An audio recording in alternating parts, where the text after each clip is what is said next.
Hulimat daw magaling, nakakahabol pa rin. Tara, magkape na tayo sa daan.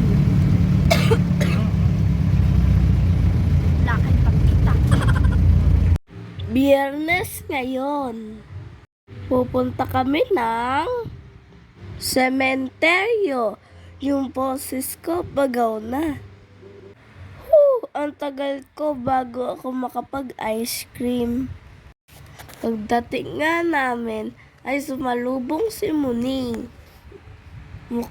Mukhang gusto niya yatang mag-bike.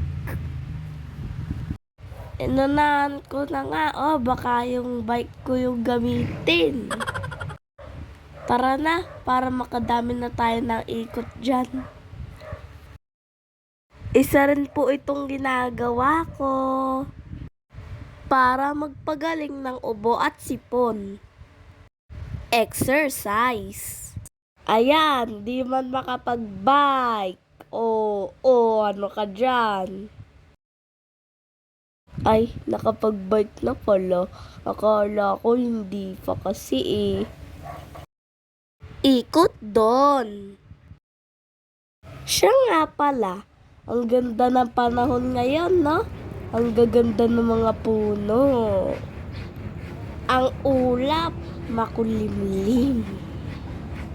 Saktong-sakto sa pagbabike namin para hindi kami masyadong maarawan. Excuse me po. Ito po palagi kami nagbabike. Kaya minsan po, yung mga vlog ko, palagi po kami nandito. Dinadalaw rin po namin si Lolo, pahinga doon. Minsan po may dala po kaming pagkain, tulad ng pandesal, ng pansit, ng mga biskwit, ng ano pa pwedeng kainin na masarap rin. Ikot-ikot lang po ako dyan gamit yung bike. Kasama ko po si tatay, paikot-ikot lang po kami dalawa. Kasama ko po si tatay, nag-uunahan po kami. Minsan, si mama po yung kasama ko, nag-uunahan po kami. Pareho po kaming nakabike, tapos po pahinga pag napagod. Yan, ganyan. Ganyan po yung itsura ng pagod. Dahil medyo mainit ulit, nagbike na ako, sinulit ko na.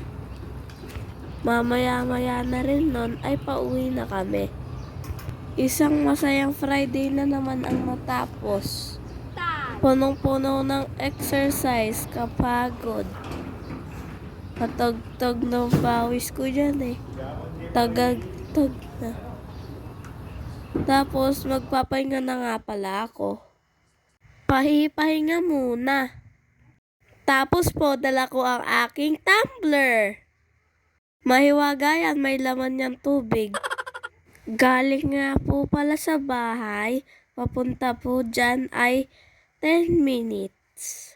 Sarap may magpahinga, may lilim dyan. Kaya dyan ako tumatambay. Tapos ang hangin pa. Ayan po, ang lakas ng hangin. Diyan po sa damahan na yan, naglalaro po si Muning, nakita ko po. Playground niya siguro. Teka muna guys, uubo ako.